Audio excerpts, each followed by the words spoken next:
Okay, I'm with Dr. Gordon, the foremost hormone optimization expert, in my opinion. You may not want to refer to yourself that way, but I think you're the best in the business for sure.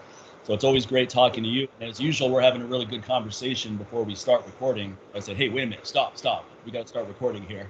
So I want to talk about peptides. We were talking about that. But before we get into that, what I really want to talk about is this confusion with estrogen, because we have these binary points of you got to get estrogen. A lot of men think you want to get estrogen as low as possible and testosterone as high as possible. Even though more information has come out about the importance of optimal estrogen levels, many men still keep repeating this antiquated narrative. And then there's a new point, which I believe you're in the direction of, where now it doesn't matter if your estrogen levels are high as long as your testosterone levels high. So don't worry about aromatizing so much because that's not an issue. So Correct. let's start with, why is having really low estrogen levels in men in particular a problem? Well, that's a great place to start. My favorite place to start, which is the question, why do we perceive estrogen is a problem? Right. Why? Why? Tell me that. Answer that Well, question, people feel okay? that your estrogen levels go up, you're going to get bitch tits, you're going to bet your personality is going to change, you're going to start carrying significant lower body fat, which does happen, right? When estrogen It levels go up. can. Yeah, it can if you have more estrogen than testosterone. But Right. anyway, to move right into and I mean, that's been the question I've been asking is, why are people so freaking out with estradiol levels? Anyway, in understanding why we need estradiol as men, it helps in our development to help set our gender. It helps with the development of the brain. Estradiol has an incredible, I mean, where are we while we're under development? In a womb. And what's there? What are the hormone milieu that's there? Right. If we were supposed to be devoid of estradiol and progesterone and so forth, we would be living in a tank that has filters to keep those hormones out when you're genetically a male. Right. But they're not, for a reason, because they influence so many systems in the body. In fact, if your level of estradiol is low, you can't make maximum growth hormone. It stimulates growth hormone production. You can't make an optimal amount of what they call endothelial nitric oxide synthetase, which is the enzyme that allows for arginine to give rise to nitric oxide, which helps the blood vessels to dilate so that blood flow occurs. In an incredible amount of articles that are recent, they're talking about how you can have phenomenal levels of testosterone but low levels of estradiol, and you have no functionality. Right. The guy down below is not going to work the way we think it should based upon testosterone alone. Yeah. It turns out, and the first person that I saw give a great lecture was Abraham Morgenthaler, Dr. Morgenthaler, out of Harvard, out of Boston University, and he gave this phenomenal support for estradiol for libido, not only cognitively, thinking about sex, but functionality of it. Also, most people don't understand that between 8 at night and 4 in the morning, when you're producing your peak pulse of growth hormone, what happens? It goes to the liver and turns on 9 hormones or 9 proteins. 2 of them are really hormones, the IGF-1 and IGF-2. If you do not have estradiol available, you can't do that. You need it together in order for it to affect it.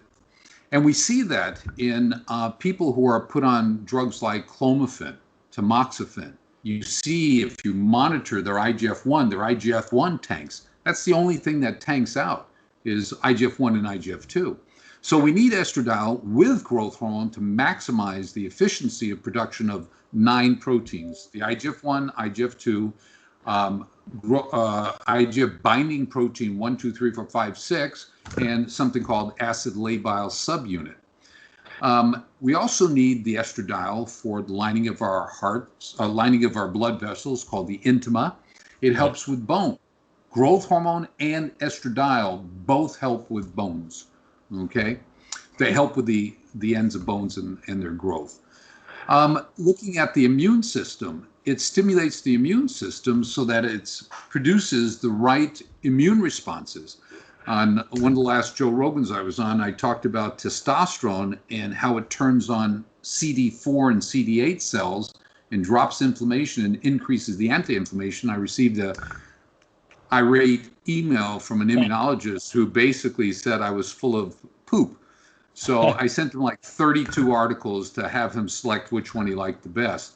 But there's an overwhelming amount of not only testosterone, but estradiol helping with the immune system. Additionally, what's very important for us is something called neuroplasticity. It's the ability of neurons to communicate. And it turns out that estradiol helps that to occur so that you have improved communication or synaptogenesis. Synapses are the connections from one nerve to another or one nerve to 100 different nerves to communicate data, information.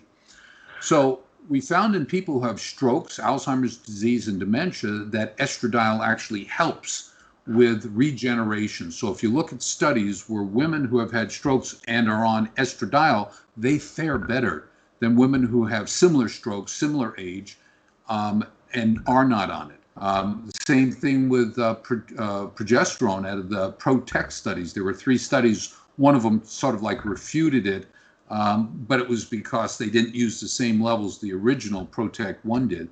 But it protects the brain from inflammation, specifically in traumatic brain injury, were the studies that came out of Atlanta, Georgia. And so there's a relationship between estrogen and progesterone. There's a relationship between estrogen, testosterone.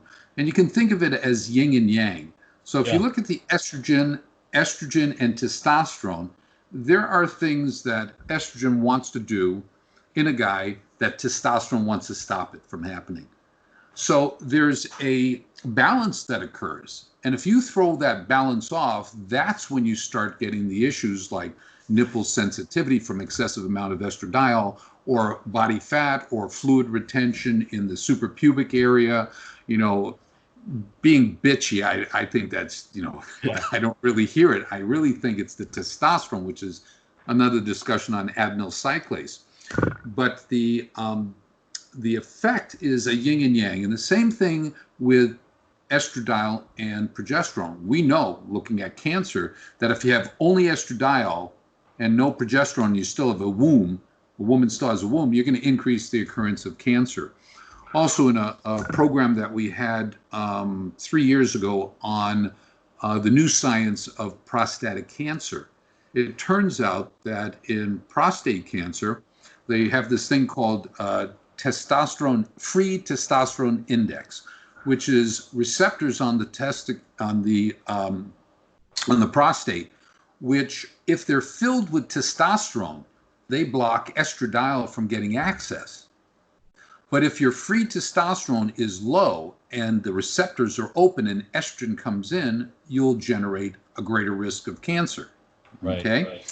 There were 2 studies, major studies, long time ago, but those have now been replaced by modern studies. And one of them was the Massachusetts male aging study, and the other one was the Harvard study on free testosterone.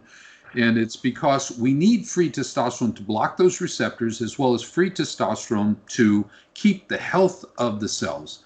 And we've used PSA, prostatic specific antigen, as a marker for whether or not you have potential cancer or not. Well, only 2% of the cases of elevation in PSA are due to cancer. The rest of them are, benign prostatic hypertrophy, prostatism, prostatitis, after having sex, or traumatizing your prostate, as I do quite frequently, not by sex, unfortunately, but I've heard that about you. It explains those that explains all those trips to Bangkok. It all makes sense now.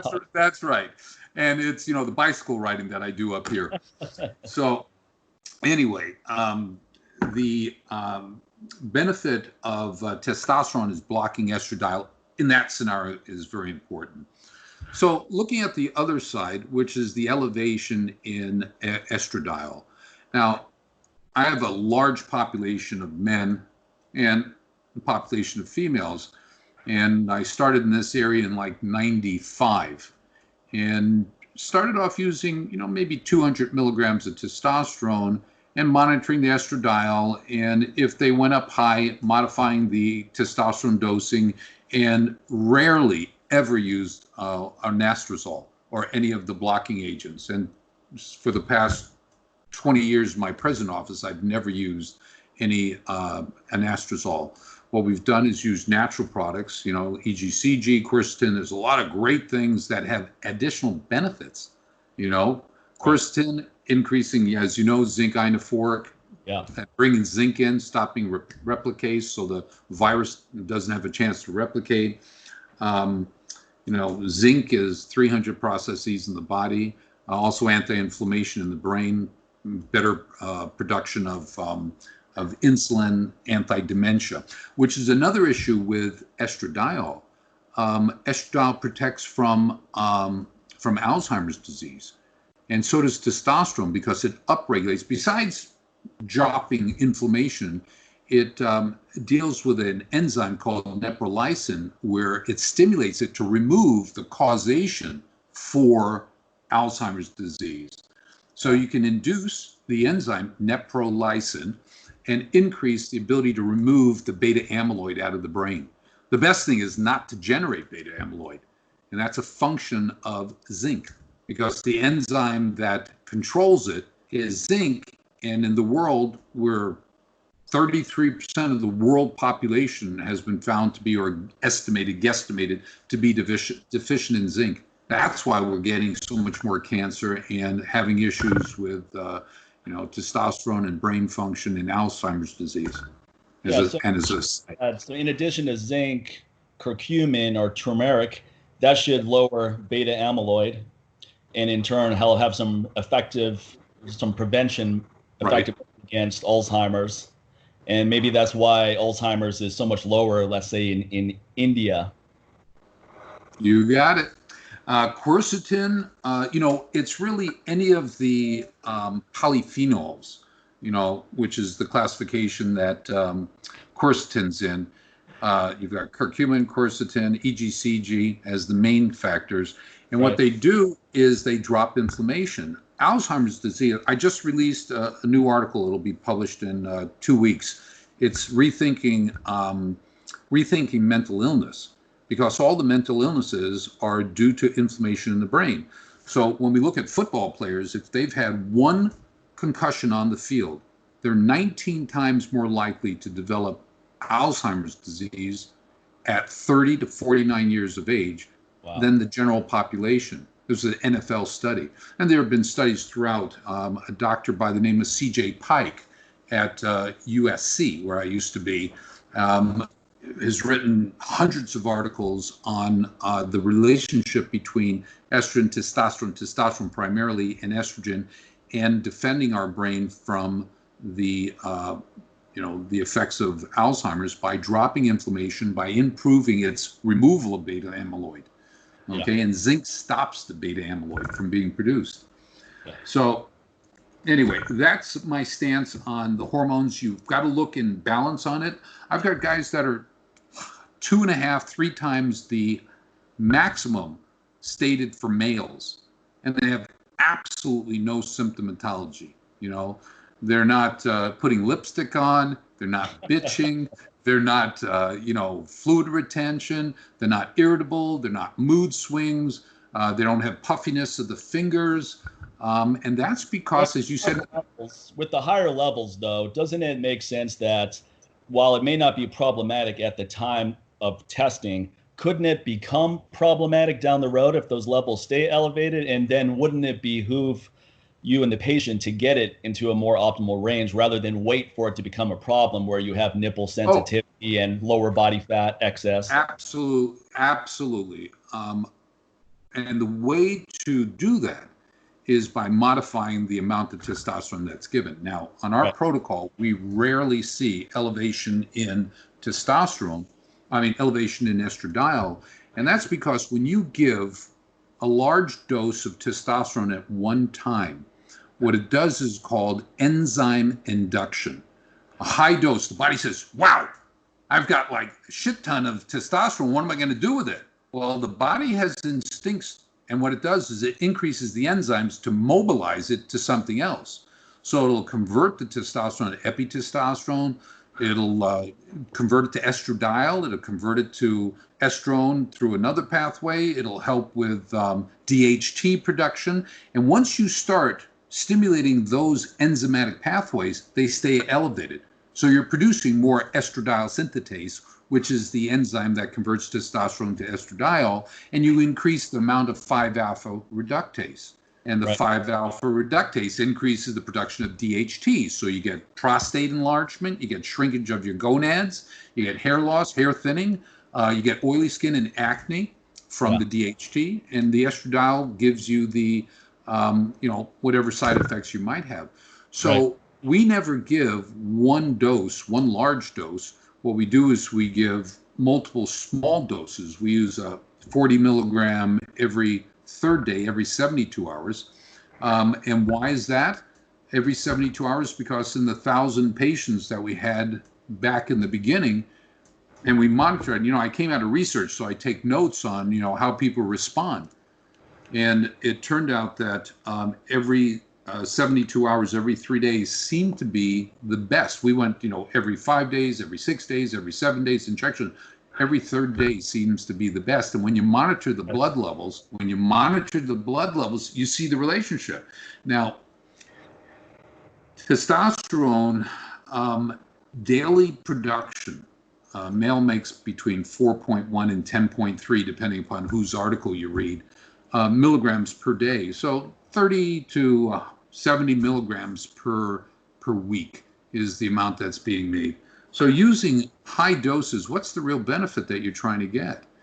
The real benefit that you're trying to get is the effect of testosterone. Well, the effect of testosterone is multi-leveled. One of the effects of testosterone when it's low is to stimulate luteinizing hormone. Luteinizing hormone stimulates the testes to make testosterone. And what we've forgotten is luteinizing hormone stimulates the brain to make 35 hormones, 11 key ones. Right. So if you use testosterone and you shut off the luteinizing hormone, what will happen is over time you get a diminished return. And how I see it in the guys that come to me from the male clinics is that they say they went to their doc and they said, for the first couple of months I felt really good, but I don't feel as well right now. What's wrong? Oh, you need more testosterone. So they jack up the testosterone level and they go well for a month or two longer, and then they crash again. And the reason is because they've burnt out their brain's production of all these hormones. The key ones are the pregnenolone, allopregnenolone, pregnenolone, progesterone, the sulfonated forms, and the DHEA and DHEAS, which regulate functionality in the brain. I just sent out, on Sunday, I'll be sending out a major article, not mine, article on the brain and DHEA and DHEAS. We know from studies since 1952 how it helps stabilize the brain, the DHEA and DHEAS. When you replace testosterone, you have to replace all the upstream hormones as well. Otherwise, you downregulate them. And I think that's something a lot of people aren't aware of. They often get on testosterone. Maybe they didn't even measure DHEA or pregnenolone or progesterone. So that's the one thing I try to get across to people, that you have to look at it as hormone optimization, meaning there's an orchestra and everything has to be in balance in this orchestra. You don't just increase one hormone as high as possible and not taking into consideration other hormones as well. Everything has to be improved. Insulin sensitivity, leptin sensitivity, the master control hormones, and then the sex hormones, and not just all of them. You need optimal estrogen, you need optimal testosterone, DHEA, pregnenolone, etc. But what's your take on this, though? Just talking about this estrogen a little bit longer. I like people watching in Vegas, right? This is a fun town to just see. I mean, at least it was before the pandemic. Now you're just watching 10 people walk by in masks, so it's a little bit different scenario now. But I used to like playing blackjack at the casino, and I would take a break and have a drink and just people watch. Now, one thing I notice is that there are many men who are visibly estrogen dominant to me. I don't even think I would have to test them to confirm. I can tell it based on how they store body fat. I don't know if you're familiar with Charles Poliquin, right? He was considered one of the best strength coaches in the business. He passed a couple years ago, but he was really into hormone optimization. And he came up with the system called the biosignature approach, where you would use skin caliper testing to check where you have the most body fat. So if you had a lot of stomach fat, he would say you have adrenal issues. If you had a lot of fat behind your knees, of all things, it was a sign of low growth hormone. And then if you had a lot of lower body fat in particular, so men with a lot of glute fat and leg fat, that was often a sign of very high estrogen levels. And then the ratio between, I believe it was your pecs and triceps. So if you have really low body fat in your triceps and pecs, that's a sign of being pretty anabolic. So anyway, I see people that fall into the category, though, of that really high lower body fat men. So with people like that, what would be the approach to get them healthy? It seems that putting them on testosterone in this case would make things worse because they're already estrogen dominant. Now they're going to have more conversion of testosterone to estrogen, but we have to get their testosterone levels up because they're clearly not good. So it's a little bit of takes a little bit of nuance, I think, to figure it out. Well, the first thing I do is I do our comprehensive laboratory testing because a lot of times you can be fooled by the abdomen. And those I have in one of my lectures on testosterone, the homunculus, not the homunculus, that's the brain, the body, where it shows where the hormones influence the body fat all over the body. I'll find them and send them to you. Oh, interesting. But the abdominal fat can be due to high insulin, and that's what we see in insulin-resistant type 2 diabetes, which with our hormone therapy, we reversed 43 cases of type 2 diabetes, all documented. Wow. And that's from chromium, good testosterone, good growth hormone, good DHEA, 7-keto DHEA, which mobilizes body fat, increases thermogenics on the liver, and it stimulates the immune system too. So doing the laboratory testing will help to avoid any guessing so that you know exactly what the issue is. So if they are deficient in testosterone and they do really have a high level of estradiol, then we'll start using some of our natural ways of improving their estrogen levels and giving them low doses. When you give them high dose, you further the induction of estradiol. Right. So in low dose, we don't see that. I mean, there's a group that I'm integrating with in England that are using daily 10 milligrams a day, micro dosing of testosterone and monitoring their estradiol levels, and their estradiol levels barely budge, a couple of points. And that's the micro dosing. So it's the way you deliver the specific hormone. And one of the hormones delivery systems that I never use is topical, except I think we might have had that conversation about only on the genitalia, if you want to grow your genitalia from DHT. Well, let's talk about that, because so you don't think that topical DHEA is a good way to go? You don't think it's effective, or it's... Oh, no. I'm talking about testosterone. The other things, just testosterone. Yeah, I don't use a lot of the topical things. One of the topicals that you might want to use with topical testosterone or DHEA is a little bit of progesterone in it because it blocks the 5-alpha reductase enzyme on the skin. Yeah, I take DHEA cream, which I told you about. I take 100 milligrams a day, so 50 in the morning, 50 before bedtime. And that elevated my DHEA way more than the equivalent 100 milligrams taken orally. That may just be me, or it may be because some argue it's a superior delivery system instead of going through your digestive tract. The progesterone cream, I take 5 milligrams. I just rub it on my stomach right before I go to bed, 5 days on, 2 days off. And I find it really helps a lot with adrenaline type issues, adrenaline resistance. That's what I read about it, because I'm a real adrenaline based personality. So sometimes it's hard for me to shut it off because I'm in this bipolar state of I'm either in this euphoric state or I'm in this despair state. So when I'm in the euphoria state, it's all guns blazing at all times. I mean, it's a noticeable difference. And you check your lithium? What's that? You've checked your lithium level? I should check that, actually. I'm glad you brought that up. I forgot about lithium. But progesterone, I take a little bit before bedtime, maybe about an hour before bedtime, and I find that it does have somewhat of a calming effect. Yeah. And the way it works is through GABA. So, the benefit of the chain from cholesterol to pregnenolone to progesterone to allopregnanolone is that they all stimulate your production of GABA. So, the military guys that we have who don't sleep. They don't sleep for a reason. We draw their blood and we see their pregnenolone level should be about 80 to 100. They're less than 5, which means in essence they don't have any. Right. So right. The benefit of pregnenolone was substantiated last year in April by a new drug that came out called Brexanolone, which is a metabolite of pregnenolone. Pregnenolone is about $105 a year. Wow. Brexanolone is $34,000 a year for Wow. use on depression, anxiety, and postpartum depression. How it works, it's really allopregnanolone that stops inflammation in the brain and increases GABA production, calms you down. And the only way to receive that drug, IV. So it's another expense going to the hospital and getting an IV of this product, Brexanolone. Okay. Yeah. But it validated our pregnenolone. Okay. Oh, yeah.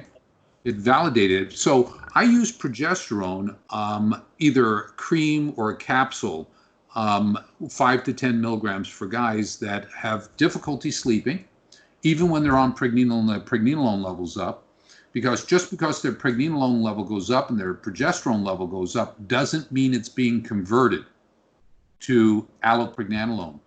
And this is an area that I've been, since the beginning of this year, looking at.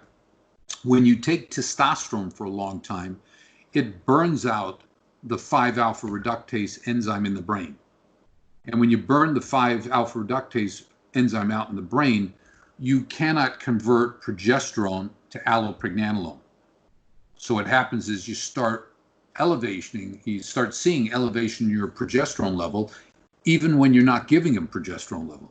So pregnenolone is being converted to progesterone. Progesterone is supposed to convert to allopregnanolone, but it's not, because you've killed the enzyme, and then you start getting increase in your progesterone, which indicates you're not getting enough allopregnanolone, and that's $34,000 a year. So you'll see people do really good for a few years, 5 years, 6 years. I got guys 10 years in the program, 15 years in the program. And at some point down the road, they don't feel as good. And that's because you burnt it out. So what I'm working on is how to naturally stimulate the 5-alpha reductase. So you're looking at nutraceuticals that can do that? No, nutraceuticals, yeah. 90%, 80% of what I do is all nutraceuticals, because everything is out there. Where'd they learn about the pharmaceuticals from nutraceuticals? Right, always. Always. Yeah. I mean, metformin came from some vine or some roots in the wild. I want to say it was, what was it? It was some kind of grass or something like that it was originally derived from, something similar to that. And then there's berberine that works in a similar mechanism. Berberine's in a lot of ways natural metformin. Let me rewind a bit here, because I want to make a few more points about this estrogen dominance, this physical manifestation of estrogen dominance. Now, if a guy has such high levels of estrogen without taking any hormones, so this is just a regular person, so their estrogen levels are really high from their diet, from their lifestyle, maybe environmental exposure. So it sounds like the issue is not that they're not making enough testosterone. It sounds like the issue is they're converting way too much to estrogen. So wouldn't blocking that conversion help bring up their testosterone and then normalize the testosterone to estrogen ratio? Yeah, you can do that. We use some nutraceuticals to block that. Like the 7-keto DHEA, what it does is, DHEA goes down one of two pathways. The left pathway goes for androstenedione down to estrone. And the right pathway, not right correct, but the right one goes from DHEA to testosterone to estradiol. And then estradiol converts to estrone, estrone converts to estradiol, back and forth. But in a case where you have a deficiency of one of the alpha or beta hydroxylases, what happens is you lose the ability to convert it to the testosterone pathway, and you exemplify the estrone and androstenedione. So the 7-keto DHEA blocks that, so you dump more of the DHEA to the testosterone pathway. Right. Okay. Right. So that now you're avoiding the secondary pathway, going to the primary pathway, which will increase testosterone. So the question is, why is testosterone rapidly converting to estradiol? And that's because the aromatase enzyme, or the estradiol synthetase, there's a problem there. And the problem can be that, there's a zinc deficiency. Zinc modulates the rate at which testosterone converts, and it's through its manipulation of magnesium as the cofactor.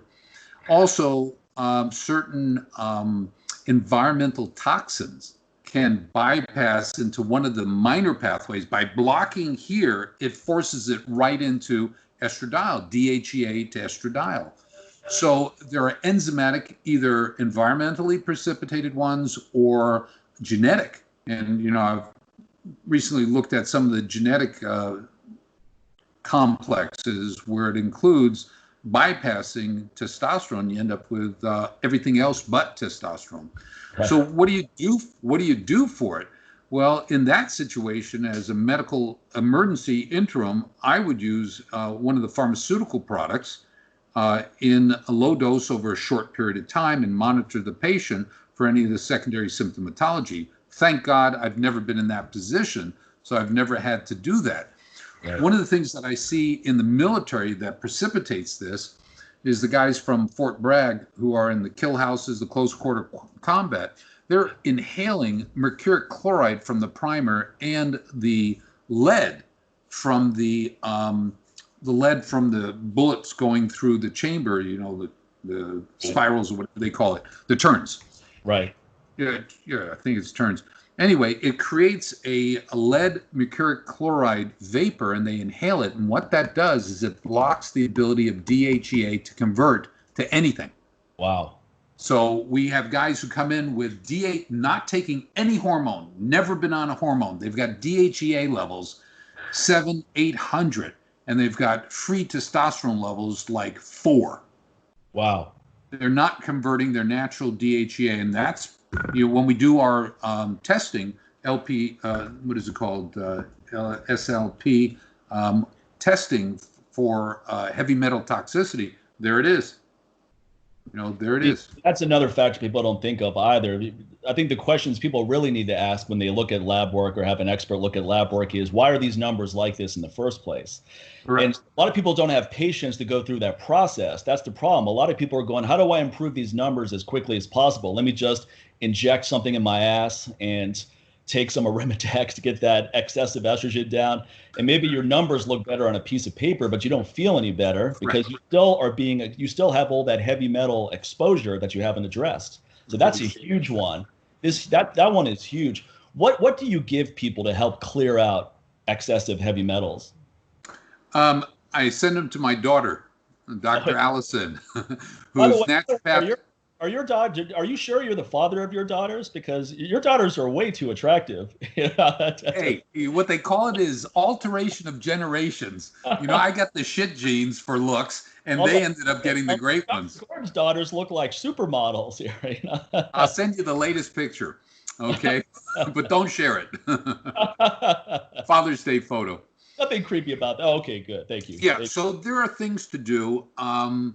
There's a Dr. Anthony Beck in Florida, who's a naturopathic doc who has developed a natural protocol for help removing heavy metal toxicity through saunas, infrared, certain mixtures of herbs and so forth, as opposed to going to some of the pharmaceutical products, okay, to bowel or whatever. It all depends on what you're deficient in. Some of the stuff will get out of the system. You can alkalinize the blood. You can alkalinize the blood. Some of the stuff will get out faster. Good fluid intake. Finding the source is really key. Finding the source of why you've got high levels.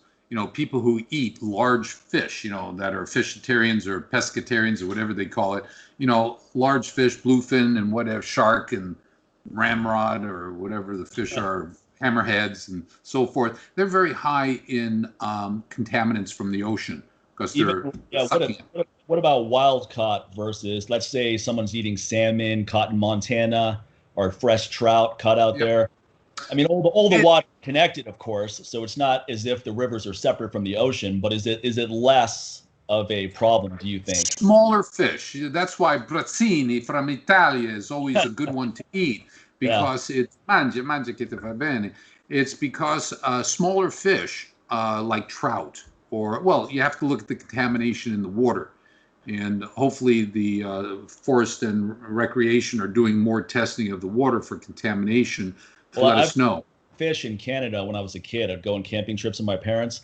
I remember seeing fish in lakes that were clearly mutated in some way. I mean, it was really freaky to see. Yeah. This wasn't normal, what they looked like. Yeah. They had 3 eyes and that cowper, was sticking up. And yeah, it's hard for me to remember exactly what it was. I just remember as a kid going, wow, that looks crazy. I mean, the head was too big or the eyes were bulging. It wasn't normal. Yeah, the gills were hanging out. Yeah.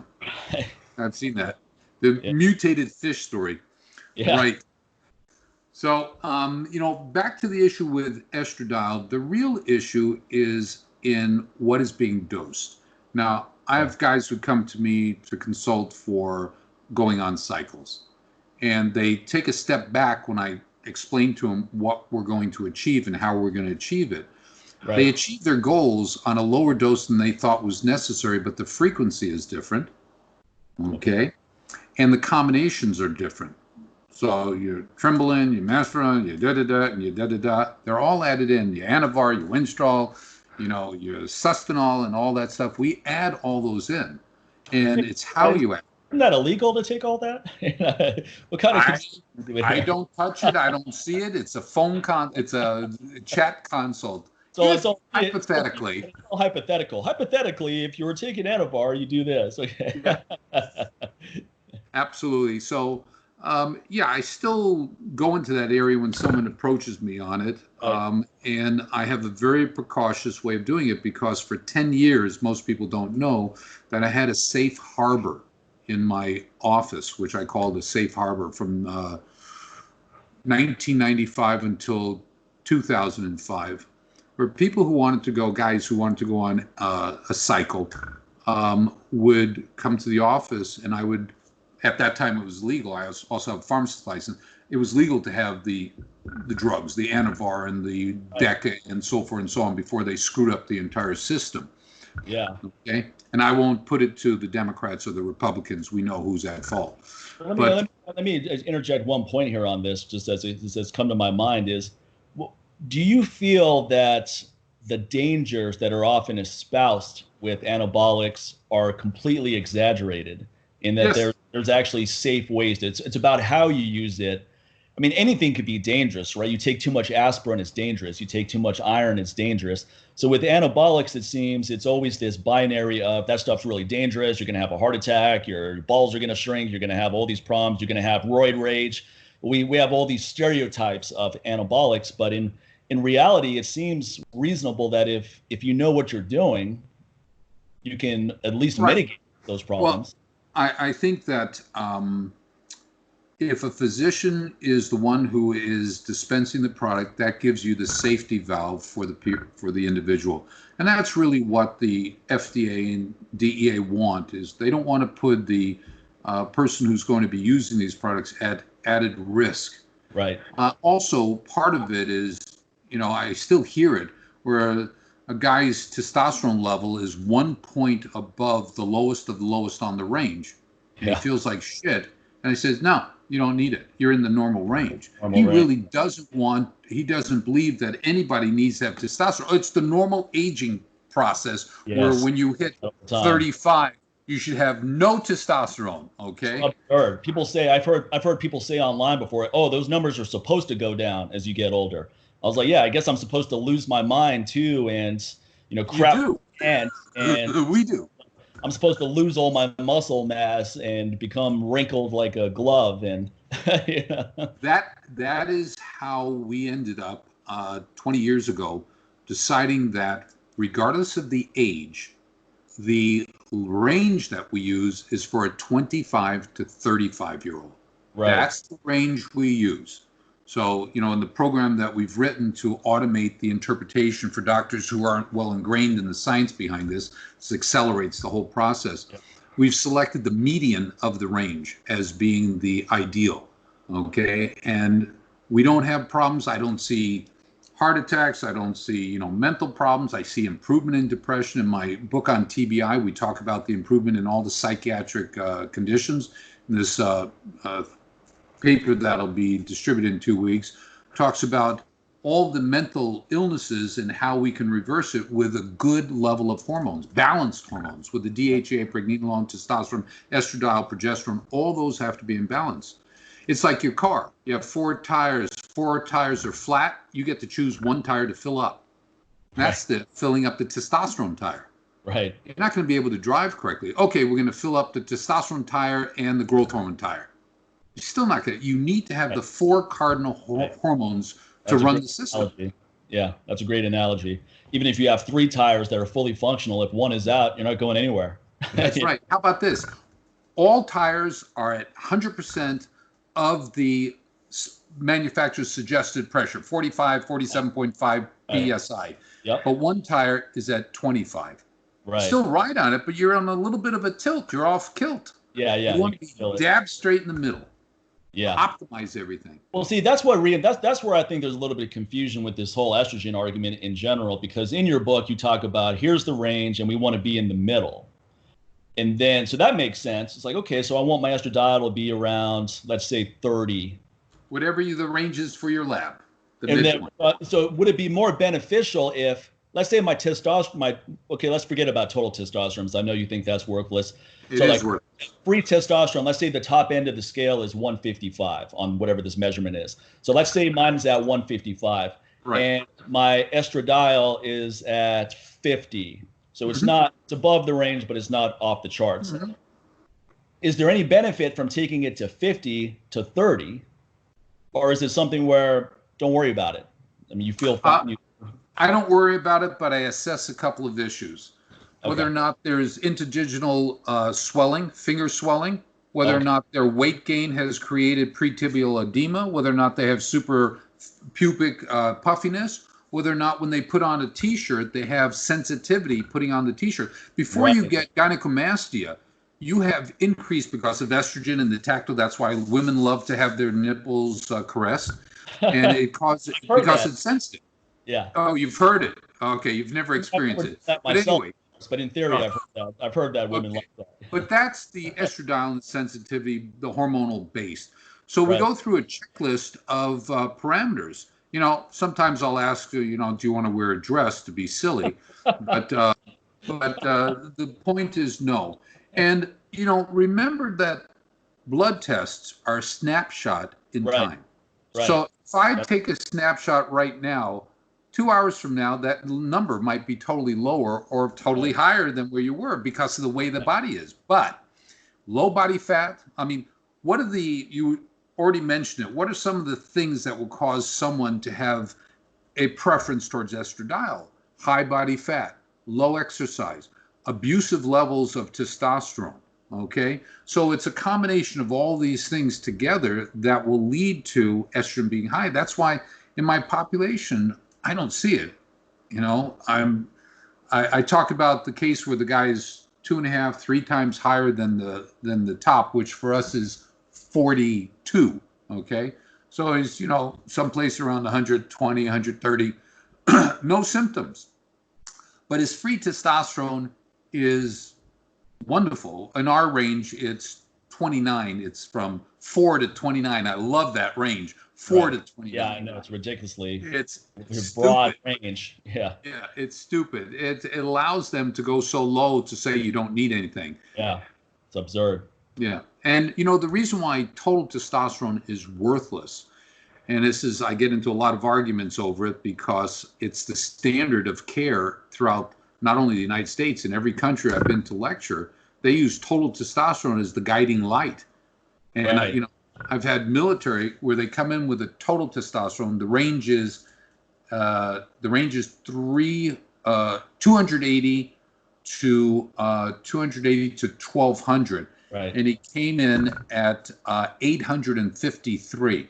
And he'd already seen the endocrinologist at the VA. He saw his primary doc. He saw another doc outside. And the docs say, no, you don't need anything. You got perfect level of testosterone. And he says, so why do I feel so poorly?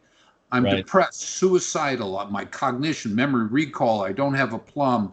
He doesn't even have any kind of fruit. But he doesn't feel well, in case people have plum. Yeah. And his free testosterone. Be more specific. His free testosterone was 4. Yeah, it's crazy. And the mid range is 15.6. So when we got him up above 14, his world changed. Yeah. We pushed him all the way to, I think, 17 or 18 just to see what would happen. Slow increments. Well, here's my questions on that. Now, the narrative is that only 2% of total testosterone is bioavailable or free. So doesn't it make sense that the higher your total, the higher your free can be, since it's only 2%? If my total is 1,200 and I have 2% of 1,200 is a lot better than 2% of 400. Yeah. What's your assumption there? What's my assumption is that it makes sense to me. Well, the assumption I'm hearing from you is you're assuming that this guy's biochemistry is perfect. No, I'm not talking about the guy you're talking. I'm just making an example. Oh, no, I'm talking about generic. My question about the guy you're brought up is, why is his free testosterone so low when his total is a pretty good number? Why Great so much? Question. I'm going to answer it for you. Okay, sex hormone binding globulin, everybody thinks is a horrible thing to have. Right. It isn't. Sex hormone binding, no. For me, it is, but in general, it isn't. And the reason it's bad for me is because what sex hormone binding globulin does is it binds up the free testosterone that I want to go into the brain. Okay. Free testosterone just osmotically flows right into the brain. All the other forms of testosterone need to be carried. DHT needs to be carried. Estradiol needs to be carried. Epitestosterone, it's non-functional, needs to be carried. All the different forms of testosterone aside from the free needs to be carried in. So I want to keep, because I'm treating neuroendocrinology in the brain, I need the free testosterone to be up there. Okay. So the question is, why does free testosterone, which is what we make, convert to DHT, convert to estradiol, and why does sex hormone binding globulin go up? Well, sex hormone binding globulin is the net effect. Liver is where it comes from. It's the net effect of estradiol increasing it, dihydrotestosterone increasing it, and free testosterone reducing it. Okay. So if you look at your sex hormone binding globulin, and it's above the median of your laboratory's range, it means that he is estrogen and DHT driven. Okay. Which means relative to the free testosterone, he doesn't have enough. So what we do is we increase the free testosterone, and it doesn't matter the absolute numbers of the free testosterone, sex hormone binding globulin, or the estradiol for how sex hormone binding globulin is regulated. DHT, estradiol, and free testosterone, how sex hormone binding globulin is regulated. Sex hormone binding globulin, when it connects and it's a ligand, it doesn't release the free testosterone. It now becomes a complex. It turns out that there is a genetic receptor on the cell for sex hormone binding globulin bound to testosterone, and it's called a STAT receptor, which turns on the same genetics as free testosterone going to the cell membrane and the androgen receptor. So there are 2 receptors. If you want the article, I'll send it to you. Just remember. Yeah, please. Okay. So great. I started putting together articles of, points of conjecture, so that they're already ready for you. So sex hormone binding globulin is only bad if you are not producing enough free testosterone. Okay. So how do you regulate the sex hormone binding globulin? Well, what increases it? Prolactin increases it. Okay. Prolactin can increase it. So when you do your initial workup, you need to look at prolactin. Yeah. Okay. That explains why Mucuna then can increase free testosterone, at least part of the mechanism, because Mucuna lowers prolactin. Yeah. What is dopamine's other name? Called prolactin inhibiting factor, PIF. Right. So dopamine, absolutely. So mucuna works very well for that, and a medication works even better and also protects you from viruses called amantadine. Deprenil, or which medication? Deprenil is the monoamine oxidase inhibitor. It's called amantadine hydrochloride. It's an antiviral that increases dopamine. Okay. Okay. And dopamine, you know, with Parkinson's, we have I might have shared it with you. So that taking that compound would also in turn improve free testosterone levels. So that's very interesting. Yeah. What else does increasing dopamine do? It lowers prolactin. When prolactin is low, luteinizing hormone goes up. Okay. When prolactin is high, it shuts off luteinizing hormone. That's why when you're doing initial workup to determine primary, secondary, or tertiary central hypogonadism, you need those three levels. You need your free testosterone, you need your luteinizing hormone, and you need your prolactin level. We can't do a direct test of dopamine, so we have an inferential test, which is the prolactin. And the other issue is when dopamine's too high, it can cause edginess, irritability, panic attack, and anxiety. So we monitor that in our guys coming in with all these symptoms. You know, we see blast trauma guys. So it's a very convoluted system. Oh, yeah. Yeah, it is. Yeah. Now, what about stinging nettle root? Are there herbal compounds that you use to help increase free testosterone? No, I've never used stinging nettle to increase it. Things that will manipulate the luteinizing hormone. I do use Clomiphene Citrate. Yeah, that definitely. A lot of Clomiphene, which is now being picked up by more docs in combination. We have a protocol called the hybrid protocol. Yeah. So you keep the system working, pumping out luteinizing hormone to stimulate the testes so they don't shrink as much while you're giving the injectable testosterone. And we've had great responses. That seems to be a really smart protocol. I've had, you're familiar with SARMs, right? The selective androgen receptor modulators that are popular now. They're often sold as research chemicals, so it's a little bit of a gray area in terms of the legality, but people use them, and a lot of people have used them. I've used them myself before, and they definitely increase strength. They definitely increase performance. Now, some of them are more suppressive than others. Some are not really that suppressive at all, such as Estrogen, unless you stay on it for a long time, from my understanding. But some of them seem to be fairly suppressive. So I get people asking me all the time, can I take your testosterone? I have a natural testosterone booster. Can you take that as a PCT? And I go, yeah, you can. But what would be even better is taking it on cycle. And then if you really want to offer protection, why not just take Clomid when you take SARM, take Clomid or some other mechanism to increase testosterone while you're on it. That way you mitigate any negative effect. And then maybe you stay on it afterwards just to ramp things up. Then you have the best of all worlds. Never have any decrease. It never made sense to me back then in the late 80s and 90s why you go and you put all these anabolic steroids into your system and you wait until you've crashed and you stop off, then you try to fix the system. Yeah, right. It doesn't make any sense at all. It's like waiting for your car to break down completely. Then you get it towed to the shop, where if you just did a little bit of preemptive measures, you check your tires every once in a while, you go to the mechanic for a tune-up every once in a while, then you avoid all of these major problems. That never made any sense to me either. You know going into it that you're going to crash, and then you're going to feel like crap while because the PCT is not going to work immediately. It's going to take a while to kick in. So 4 weeks, or who knows, maybe even longer, depending on how long you've been on a cycle, you feel like crap. You may be suicidal and non-functional when you could have avoided that altogether by using a PCT protocol. You know, I was on injectable testosterone for 17 years. And when I did the 3-year veteran study where we took 40-year-old or less veterans who had lost consciousness from blast trauma, and they had low testosterone, they had depression, and a whole bunch of complex psychiatric complexes. And we started them on a protocol of Clomiphene Citrate. And after the first year, the results were so incredible that I stopped, just cold turkey, stopped my injectable testosterone and went on to the Clomiphene. And it's about the pulsing of the Clomiphene that works the best. Right. You know, it's about pulsing. It's not every day. And all the guys that I see coming in on Clomid are on daily dosing. Yeah, that's And right. that's where you wipe out the growth hormone. And some take a lot.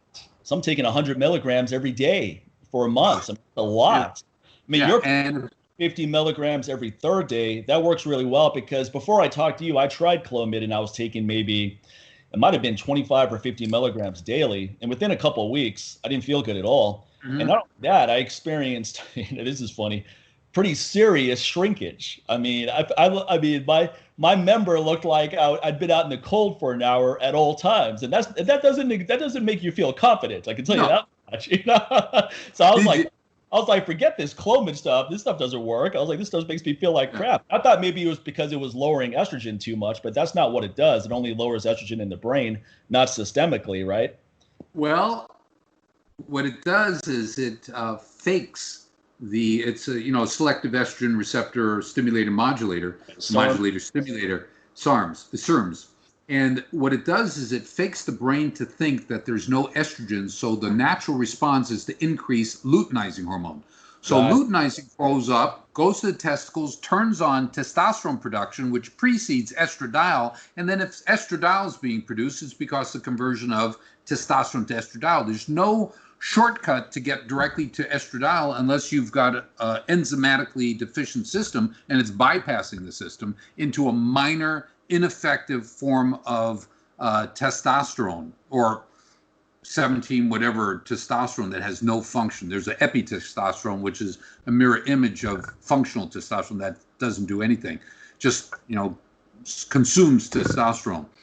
So interrupting the chemistry of the brain or estradiol has antidepressant effects. There are 187,000 articles talking about estradiol antidepressant. 17,000 with growth hormone. There are over 530,000 with thyroid antidepressant. And when you start messing with the chemistry of the brain, you mess with all that stuff. Yeah. So we create, by not understanding the it's called pleomorphic or pleiotropic, multi-layer effect of all the hormones. I mean, testosterone is no longer just a sex hormone or a reproductive hormone. It's an immune system, it's a neuroprotective.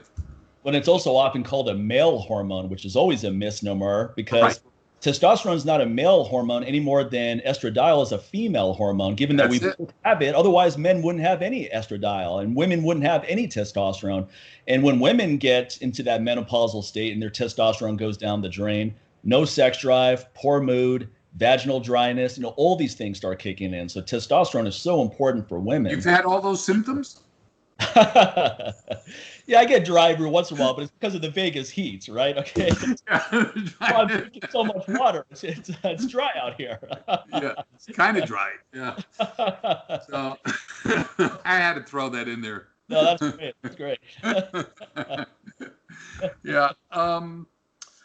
So, what we try to do in some people where they're borderline is we'll try to use the natural products. I mean, use your estrogen product to help and things to stimulate better luteinizing hormone, things like mucuna, which works fairly well, amantadine, which works even better. And it protects them from SARS, it protects them from corona, protects them from H1N1 and influenza viruses. Yeah, I'd like to get on that actually, just as an experiment. So that's definitely I'll look into.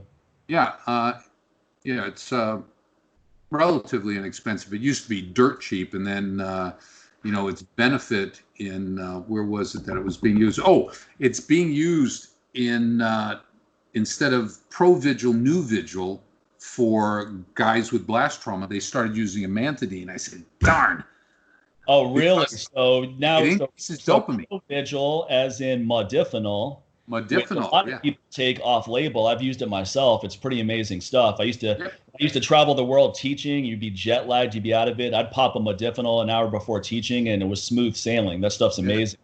Yeah. So this stuff works. Are you saying this stuff works just as well as modafinil, or no? Is it... Amantadine is the key. Okay, because of the stimulation of dopamine. The nootropic effects, because modafinil has pretty good nootropic effects. So would this other compound have a pretty good nootropic effect? Estradiol does, Sledgeling does, L-Diprinyl does, Yeah. phosphatidylserine.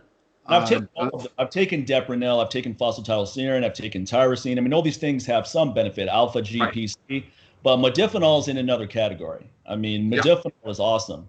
When I play blackjack and I'm keeping track of cards and all that, believe me, don't say it publicly. They won't let you in the casino. All I said is I'm keeping track of cards. I didn't say I'm counting cards. What's the difference? Don't tell me. But well, hey, look, I only play at the $5 table, so they're not worried about me. I'm not in there putting these casinos out of business, that's for sure. But I tell you, when you take modafinil, it's just you get into this tunnel vision type state. I mean, you're able to just focus in. All these distractions here, they're gone, especially for someone like me who's adrenaline based, so I can be all over the place. And then when I wrote my book in 2011, I was taking modafinil as well. I mean, and every day I would just be able to write straight for hours. Mm-hmm. So that stuff, it's not something I would take every day. Some people just start taking it every day, and definitely I think that's a big mistake. I think you use it in times where you need to get something done that requires serious focus for short periods of time. Right. Because I think it'll have a serious diminishing effect. And then who really knows what the long-term effects of all these compounds are too. Yeah, well, what I see in our population, the military that come in on things like Adderall, methamphetamine, dexamphetamine, Provigil, Nuvigil, Cylert, Ritalin, caffeine tablets, Red Bull, 5-Hour Energy, cocaine hydrochloride. What happens is all those end up screwing up the chemistry in the brain. The worst one's the Adderall, but they give it out like milk. Yeah. What were you going to say? Like peanut butter? I said they give it out like candy. Like candy. Okay. I don't eat that as much as I can. Get away from it. Anyway, so we developed, I know you've tried it. The first product that we developed in our group was the Clear Mind and Energy, which was manufactured. My daughter Allison and I built it specifically to address the guys that were coming in on all these nootropic or these stimulants. And we've had, people get off, people who were on it long term got off it, and they felt better because the effect of something like the Adderall is blood pressure in the brain, and it also burns out a lot of the enzyme pathways, which lead to neurotransmitters. So now you've put into the system an artificial transmitter that you stop using, and your body has stopped learning it, forgot how to make it. That's what happens with cocaine. Cocaine sympathomimetic, and with all this methamphetamine, the crank, the other stuff, shabu and all that other stuff that are stimulants. They burn out your own body's production. So is that why it's so addictive? Because you reach that burnout phase, and then you're going, okay, let me double the amount I'm taking or triple the amount in, to no avail though at some point, it sounds like, because once all that stuff is burned out, then really nothing's going to bring it up. It's similar to someone who drinks 3 pots of coffee every day. They don't get the caffeine high anymore. They're just drinking it for the sake of drinking it. They probably don't feel a thing when they drink a cup of coffee. Yeah, I stopped drinking coffee on the Clear Mind and Energy. It has no caffeine added to it. It's all botanicals and nanoliposomal, so it gets in very well. And I stopped drinking coffee, and I realized how much I enjoyed my 1 cup of triple espresso in the morning. Yeah. And on the CME, I would have, before CME, I have it in the morning and at 4 o'clock in the office, and stopped drinking coffee. And I stopped taking the CME so I can have my coffee. But we had our new one, B is for brain, supercharges the brain by feeding it. You've tried it yet? I don't think so. Yeah, I'm not familiar with that I'll one. get it to you. Well, is it on your website? No, we'll send it to you. Yeah. Okay, thank you. We're doing studies. We've got a study at Fort Campbell, Kentucky, with the medics, using our combination products for guys who are downrange, who in the theater of war, and they get damaged and they're on antidepressant, whatever. So 2 of our guys, 50 to 70% improvement in 90 days. That led me to an introduction to a senator in the South. So, yeah, it's good. Now another one up in another state on another base with the new product, Brain Care 2. We launched the Clear Mind and Energy with the SEALs in Virginia Beach. So in 2017. So those guys were critical, but they're still buying. They're still buying it. No longer using the caffeine tablets. Oh yeah, what a testimonial that is too. I mean, you can't get more elite than that. The elite people like that backing your product, that's amazing. Are you finding? I mean, you do so much work with soldiers with PTSD, traumatic brain injuries.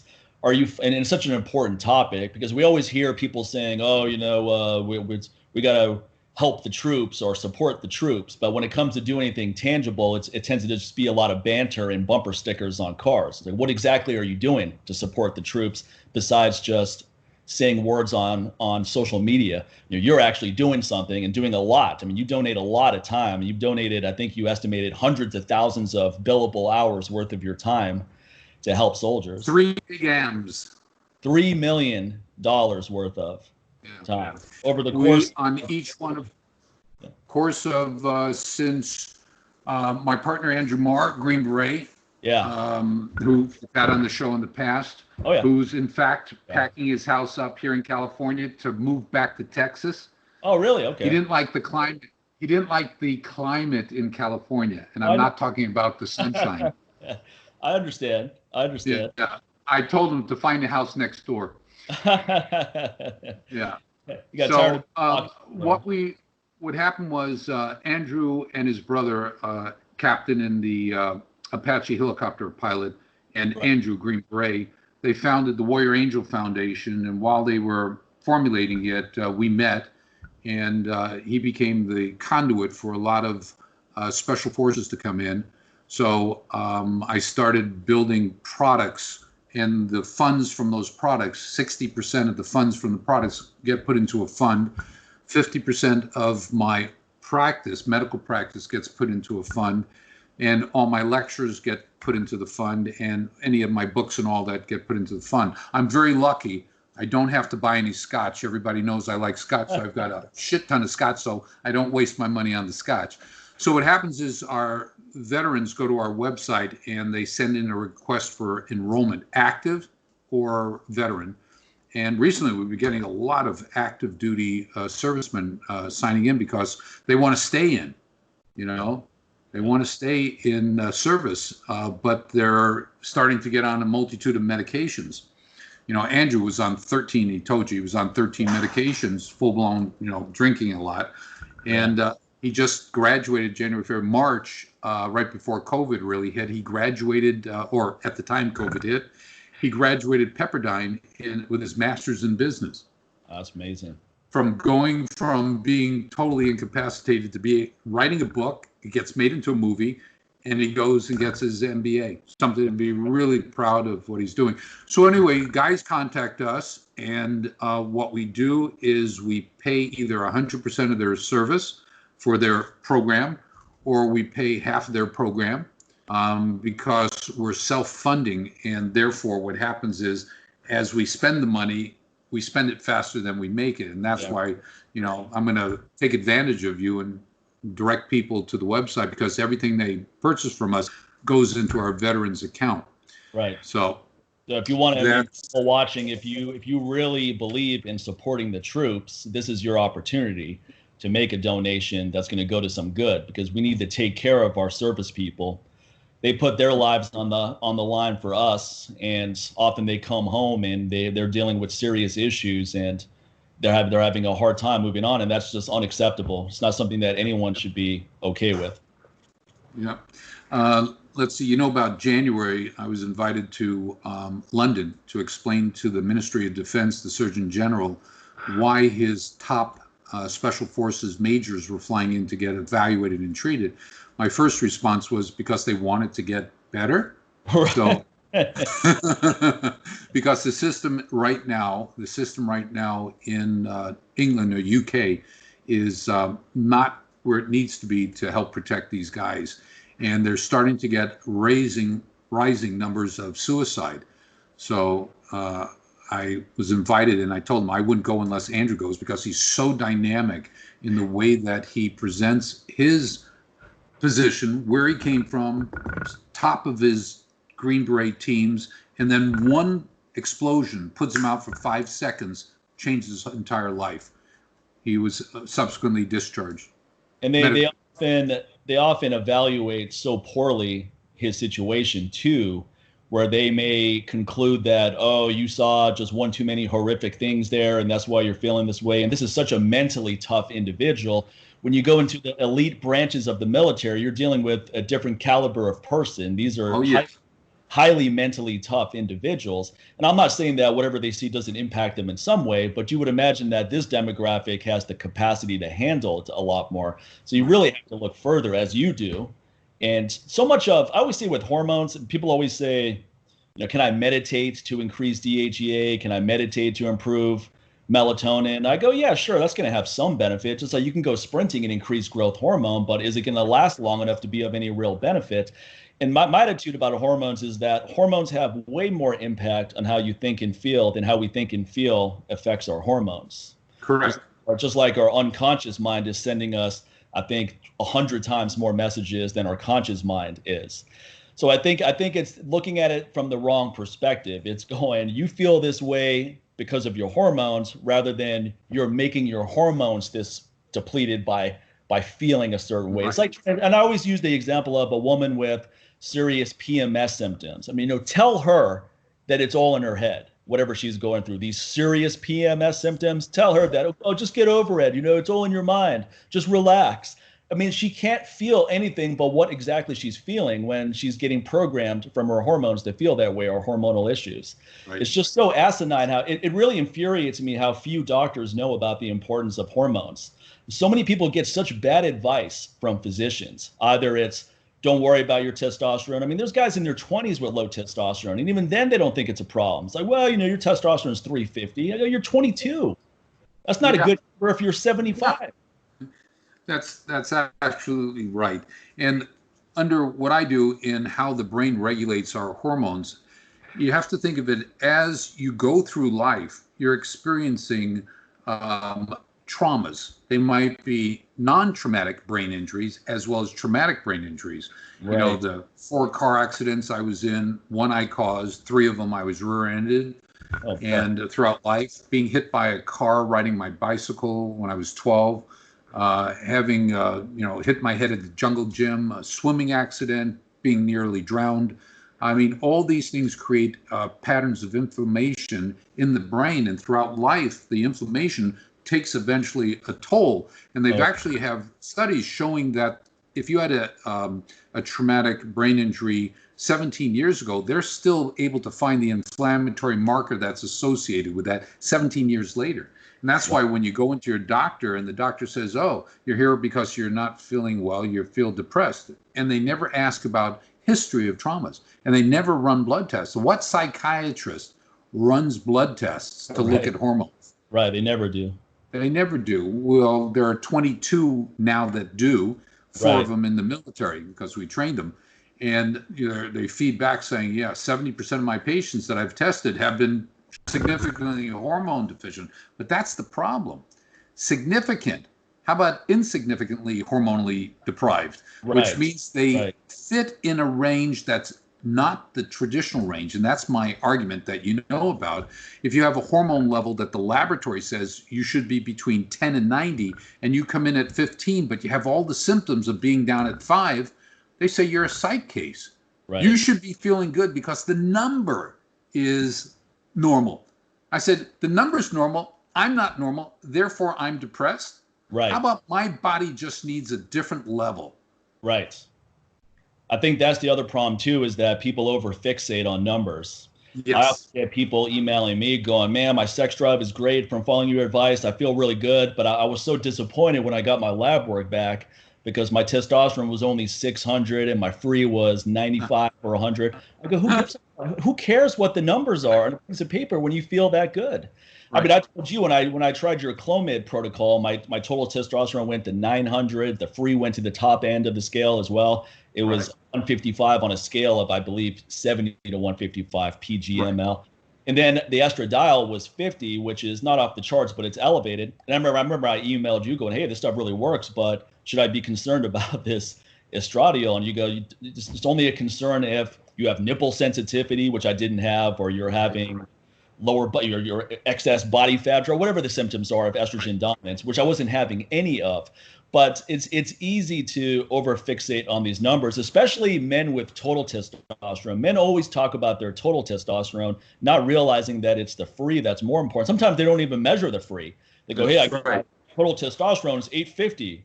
It's like, okay, so what? We don't know what your estradiol is. We don't know what your free testosterone is. We don't know what your DHEA is. We don't know what your glucose, insulin sensitivity. There's so many other factors here. But also with free testosterone, and I've discussed this with you before, but just to bring it up again, isn't it the case also with one of the limitations with blood work is for those of us who work out really hard, right? I train intensely 6 days a week. So let's say I do a really difficult workout on Monday, and then Tuesday morning I go get my blood work done, and the free testosterone level is low, not below the bottom end, but let's say it's not as high as I would like to be. It's below that median level, but I feel great.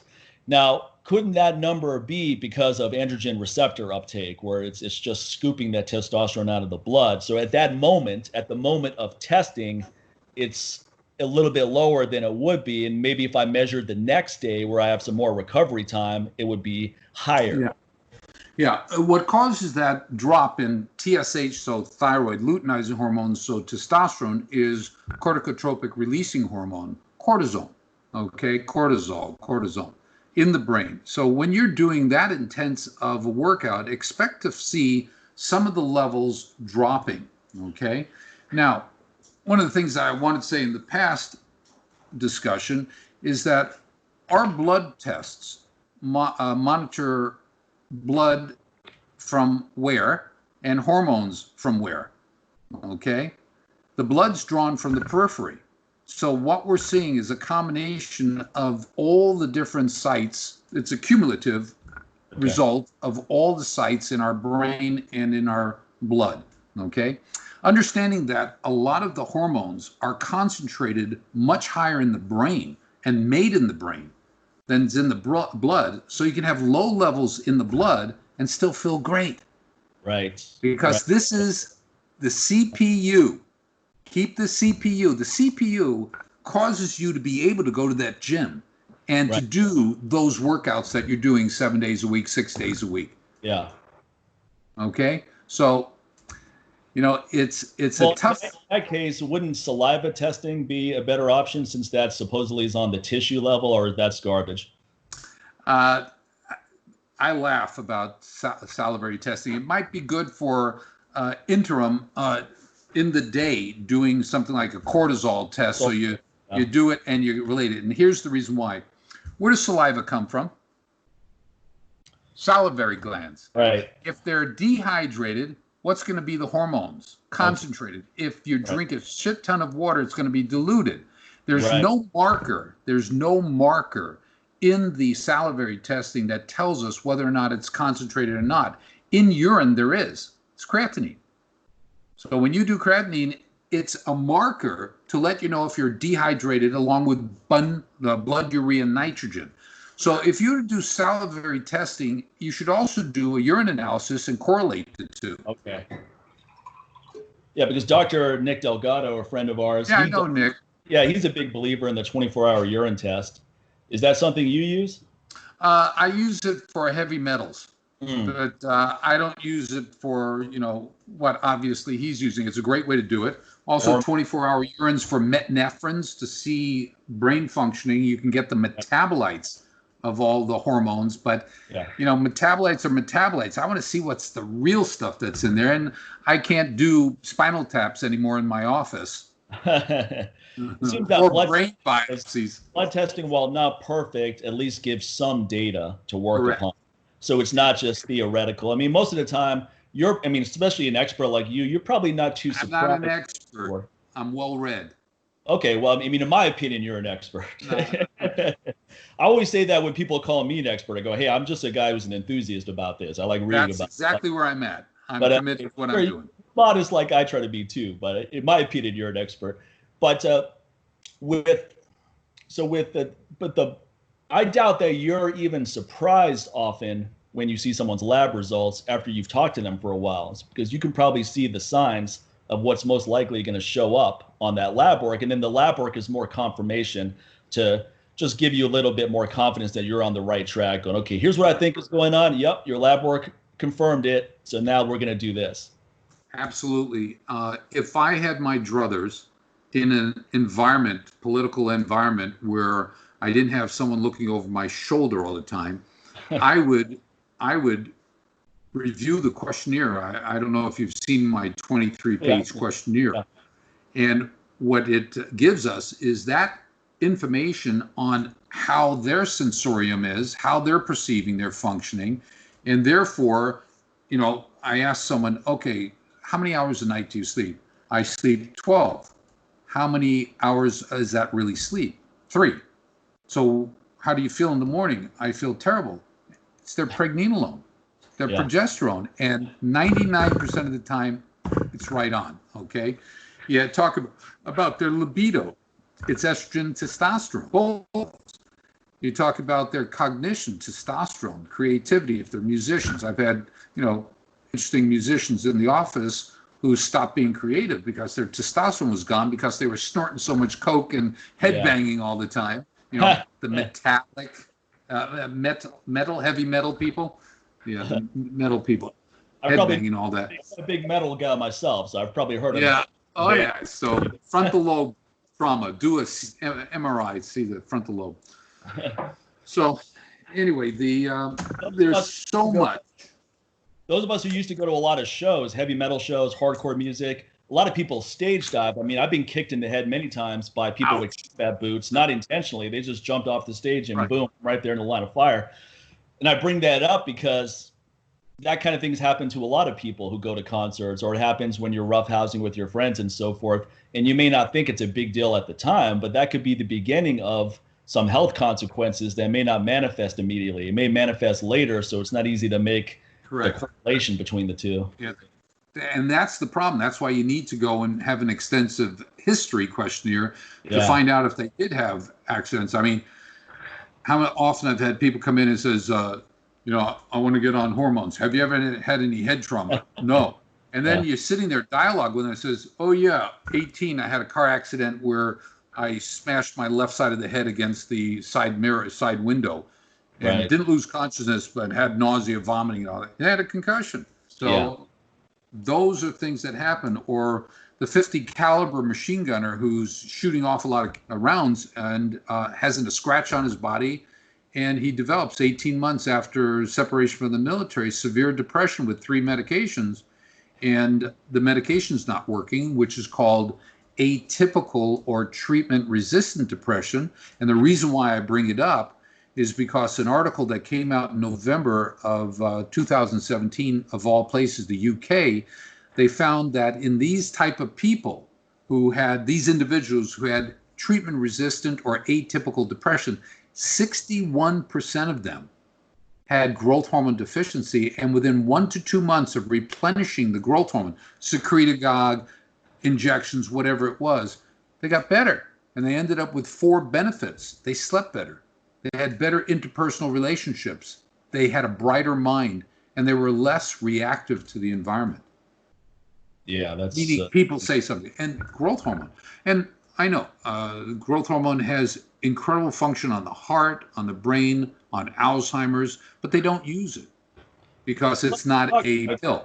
A little bit. And then we can use this to tie into peptides, because I told you I've been experimenting with some peptides that increase growth hormone, increase your own production of growth hormone as opposed to growth hormone replacement.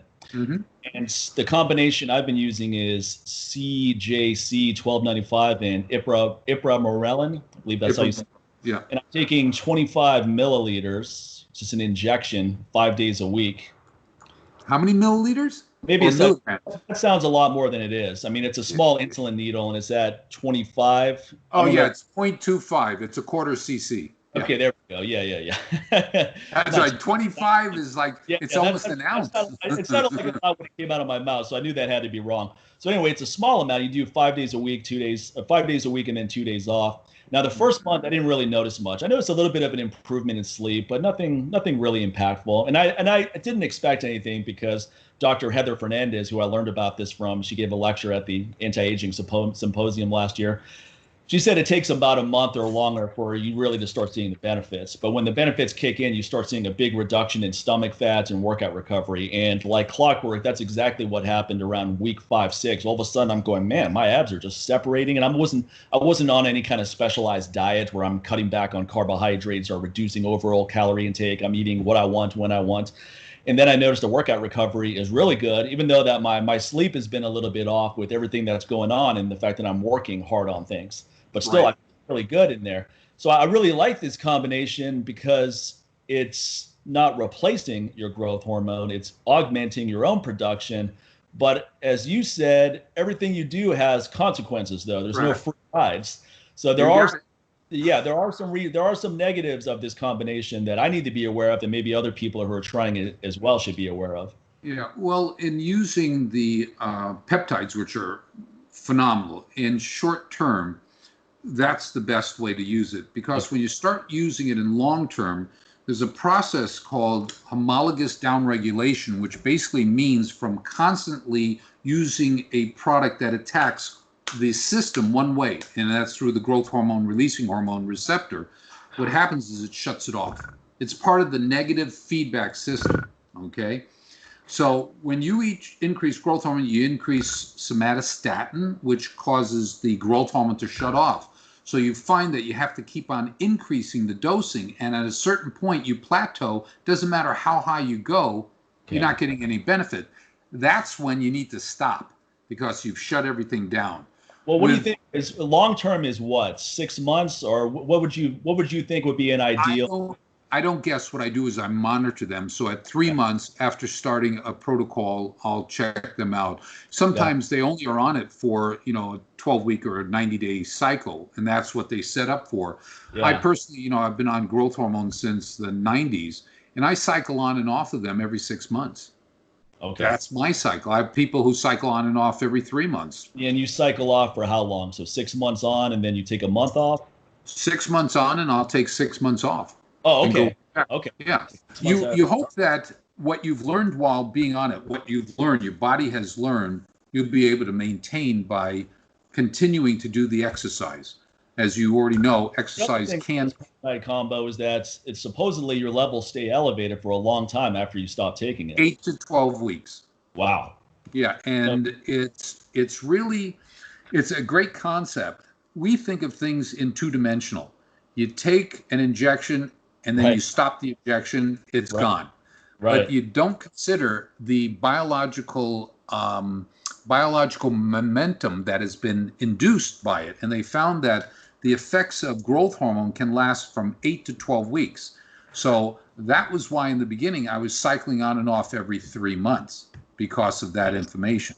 Okay. Now, Clomiphene Citrate has a direct functioning on the Leydig cells, the cells that make testosterone. That's about 32 days, although the chemical lasts in the body for 98 days. Okay. Yeah. So, when you take it, like I've had people said, Doc, I take it on Monday, Wednesday, and Friday. When I take it on Friday, I feel good, but Saturday and Sunday, I don't feel good. I said, why is that? I said, because I'm not taking the Clomid. I said, really? So on one of the Mondays before he took his tablet, we repeated his blood work. His original blood work was a total testosterone 197, and his free was under 1. Wow. When we monitored him 2.5 months later, his total was 801, and his free was 13.99. Yeah. And so the question was, scale of 8 to 25, I would imagine. What's that? Was that on a scale of 8 to 25? So he was. Let's see, 8 to 20. 8 to the free testosterone was on a scale from 3.4 to 27, And the total at that time was all the way up to 1,700. It was 300 to 1,700. Wow. Because the median was 1,000. And all they've done was they've ratcheted down the numbers so that it becomes more and more difficult to get onto testosterone. I see. Yeah. Yeah. Why keep on changing it? The cutoff used to be 420. Now the cutoff's 280. Yeah. Yeah. I don't follow it. I document it. Well, it's just like with cholesterol, right? They keep lowering what they think is optimal. So that before, if you had a cholesterol of 250, don't get me started on cholesterol. We don't talk about cholesterol. Don't get me started. because I'm on a plant-based diet, but I don't buy into the narrative of cholesterol should be low. I actually take measures to make my cholesterol as optimal. So I have a differentiating point. I have a much different take on cholesterol. A dissenting point is what I'm trying to say. Yeah. So with cholesterol, I remember reading in books that maybe in the 1980s, if you had a total cholesterol of 250, you're like, no problem, that's good. And then all of a sudden it was if your total cholesterol is over 200, you need to get on Lipitor or make dietary changes. And then now they're saying it should be below 150. You keep lowering it to the point where it's impossible to get that number naturally. And now everybody becomes a possible prospect or a possible patient for Lipitor and all these other drugs that have horrible side effects, statin inhibiting drugs. What do you think is going to happen with the mask in 3 months, 6 months, in a year's time? In terms of the inventory or in terms of the negative effects of wearing them? In terms of people wearing a COVID-19 mask, are you not going to see it or are you going to see it? I mean, I think we're going to see everyone with the mask on right now. Here in Vegas, with cholesterol. They made a law here. I mean, I don't know if it's a law, it's a mandate, but now, last night it said starting tomorrow, today, Friday, if you go out in public, and that means you walk out the front door, you have to have a mask on. If I want to go get my mail, I have to have a mask on. If I want to go to the gym, I have to have a mask on. If I want to walk my dogs at the park, I now have to wear a mask all the time. So now everyone's going to be wearing a mask. They're not doing it in Sweden. They didn't have lockdown in Sweden. No, they didn't. No. Yeah. I don't get it. My attitude about this whole, and again, I'm by no means an expert on viruses and how to navigate through this. But what makes the most sense to me is that the only way to overcome this COVID-19 is we have to go right through it. We have to go right through that thing. None of this, well, I'm going to hide from it. It's like trying to hide from the bullies. Like the bully's coming to get you, you punch the bully in the nose, and then the bully's not going to mess with you anymore. You don't hide from the bully for the rest of your life, looking for different routes to get home and all that. You put yourself out there. If you get beat up, as long as you fight, you're not going to be bothered again. So my attitude with COVID is that if all of us are exposed to it, then it really has nowhere to go, and then that's the end of it. And now people are going, well, we're going to lose 6% of our population. Well, we may lose that anyway, no matter what we do. I mean, is everyone wearing masks and staying home? We're just delaying the inevitable with that. Yeah. We're losing immunity, the herd immunity that we get when we go out in public and get exposed to everybody that's got their own unique kind of bug from their kids going to school where they're sick in the school. We're losing that protective immunity. So now when this influenza season comes upon us, and there's influenza all year round. Oh, yeah. And we're getting attenuated forms. Sometimes the influenza viruses are so close that one you get is mild and it protects you against the one that could be more severe. Oh, yeah. You know, like I had the Hong Kong flu. I was in bed for 2 weeks with a fever back in the 70s, probably in the 70s. And from that time forward, I've rarely ever gotten sick. Yeah. You know, really. In 19 years, I've been sick 13 days. So we need to have that exposure. Right. You know? We need it, and we're losing that benefit. Well, here's my other take on this. Now, wouldn't it make sense that I think the real problem with this pandemic is the obesity epidemic. And what I mean by that is we have a really unhealthy population, very high blood pressure, diabetes, metabolic syndrome, right? Right. Now, that's why we have so many people are saying everyone has to stay home. Otherwise, we're going to overrun the hospitals. And I think a better narrative would have been everybody needs to be as healthy as possible so that if you're exposed, you're either asymptomatic or you have mild symptoms and you just stay home. You don't have to go to the hospital. But that's taking too much personal responsibility. It's always about, no, we're going to tell you what's best for you. And now it's everyone has to wear a mask. Well, how about everyone has to eat a healthy diet and exercise and You sleep think? at night? Yeah. How about Prevention is better?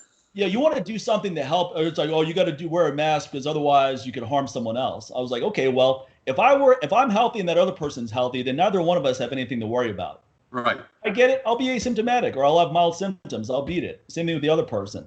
That's the majority of people. It's only a small percentage of people that get these serious symptoms and end up in the hospital. And even there is this could be conspiracy stuff, but I've heard it from enough medical professionals to think that it's somewhat plausible, is that there's incentives of reporting COVID-related deaths. $13,000. Yeah, you get more of a kickback. So if someone dies from COVID-19 and you mark it as COVID, you get more, you're incentivized financially to do that. So they're now, so more cases are just going to like, oh, this person may have been exposed, so let's just put down COVID-19. There was a guy who had COVID-19 who died in a car accident. So he died from the car accident, but they put down the cause of death as COVID-19.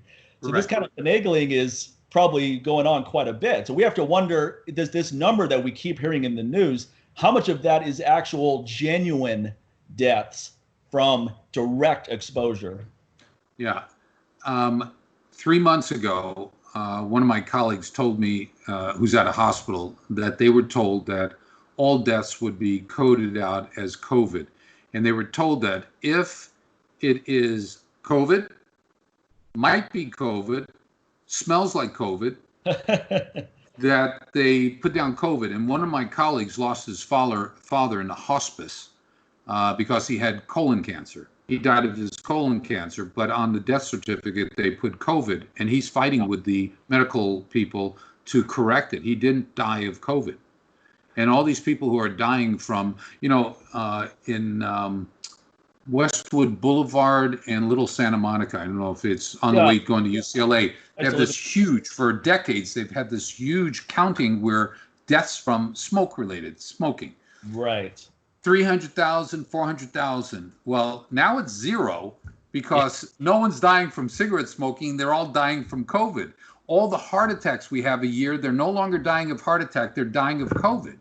And that's to artificially increase the numbers so that they can say, oh, we've lost so many people, so they can use it politically or however they're going to use it to do whatever they're going to do.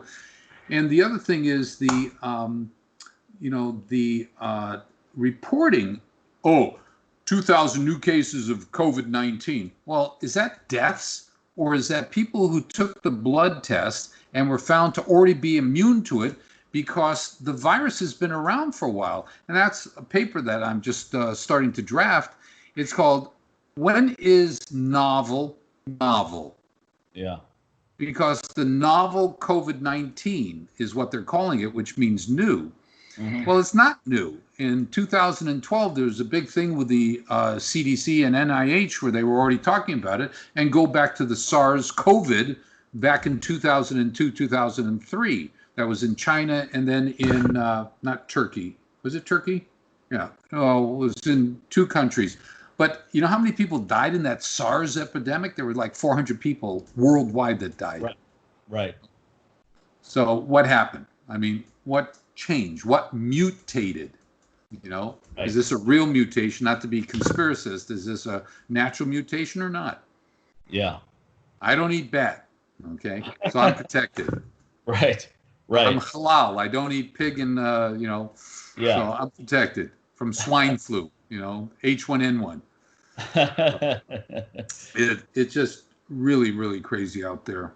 And why are we hearing about, hey, why don't you take some zinc ionophores to protect your cells from the virus? Right. Take quercetin and zinc. Take EGCG and zinc, or take curcumin and zinc. Just make that specific, because there is data on that. It's not just conjecture with SARS. And this is the same family. COVID-19 is a coronavirus, just like SARS is. Yeah, I think I sent, you might have received it, I think you did, on the Dr. Chaitin in Quebec. Yep. He, in 2002, 2003, with the first coronavirus attack, was promoting the use of quercetin, but he never mentioned zinc. He just talked about quercetin.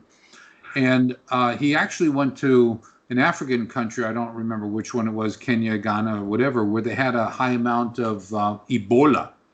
And what he did was he started people on high dose 500 milligrams twice a day for Ebola, and they had a reduction in the occurrence. Even people who were exposed to it, it killed it.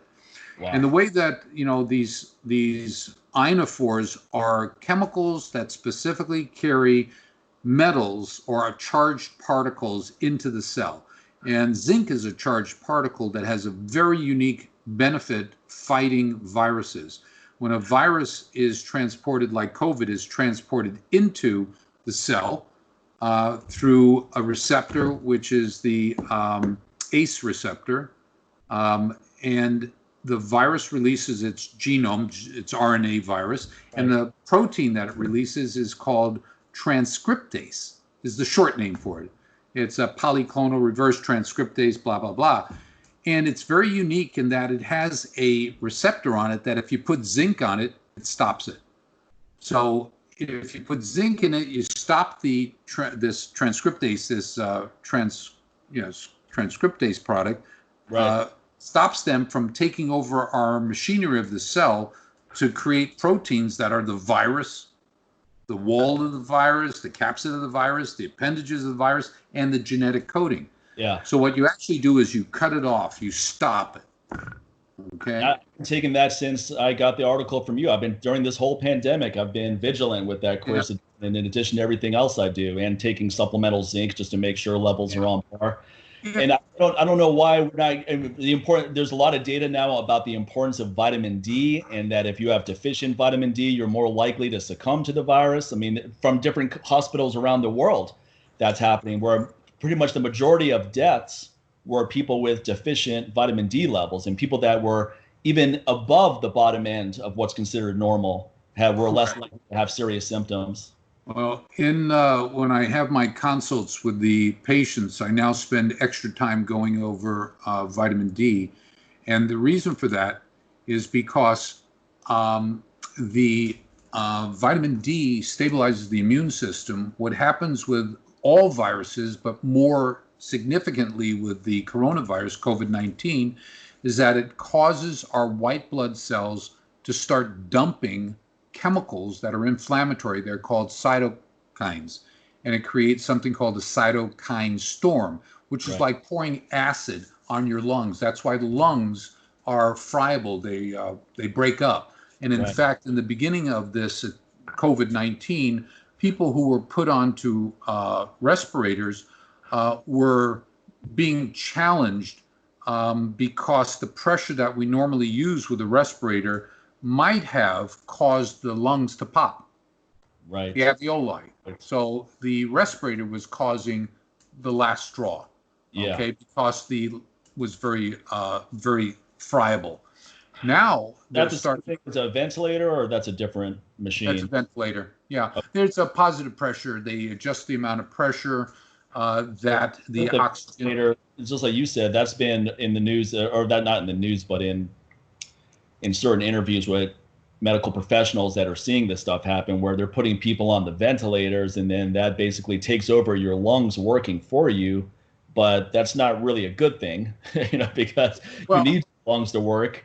Yeah, but to get you through, the thicket, the inflammatory part, and allow the lungs to heal, you need to take over control, and you need positive pressure to push the oxygen into the blood vessels. And that positive pressure, if it's too high or set at the normal setting that we normally use in people, what happens is it causes the alveoli, the little pockets, to burst, and the lung collapses. And that's how people were dying in the beginning until they realized this was occurring. Now what we're seeing the ventilators, then that's the benefit of the ventilators, is to help someone get through that cytokine storm. Right. Well, it helps them to get the oxygen into their system because the inflammation is a barrier. The cytokines create swelling. The thicker the lining of the alveoli, the harder it is to get the oxygen to passively go through from the air into the blood. So you put a little bit of pressure behind it to force it. It's like HBOT, hyperparabolic oxygen treatment, HBOT. I don't know if you're familiar with it. Those little tanks that you go into, tubes, the metal tubes you go into, and they crank up the oxygen 1.5. Hyperbaric chamber. Hyperbaric, yeah. HBOT, hyperbaric, yeah. Yeah. So the vitamin D stabilizes, decreases the inflammatory cytokines while it stimulates the immune system. So in this dialogue I have with the patients when we're talking about vitamin D, I ask them, so how many papers do you think have been written about vitamin D and cancer prevention? They'd say 10, 50, 100. Someone said 10,000. There are almost 2 million articles. Wow. You go look at vitamin D against COVID, 74,000. Vitamin D against against coronavirus, 74,000.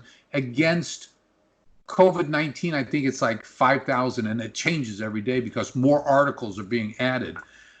Stimulation of the immune system, 7,004 articles. Every day I go through this, so I'm starting to remember some of the numbers, but it blows me away. And so my patients are on therapeutic levels of vitamin D. And you probably received the article that I sent out last year called The Mythology Behind Vitamin D, where they basically, they're saying, 10,000 is too much, 5,000 is too much. Well, wait a second. It takes me 10,000 to get a normal blood level. Yeah, me too. So, so I need 10,000 to get an optimal blood level. Right.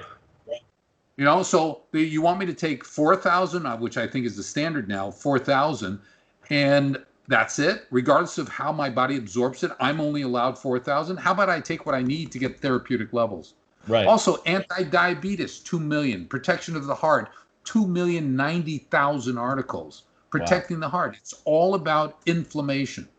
Cancer, inflammation. We know that. Inflammation creates cancer.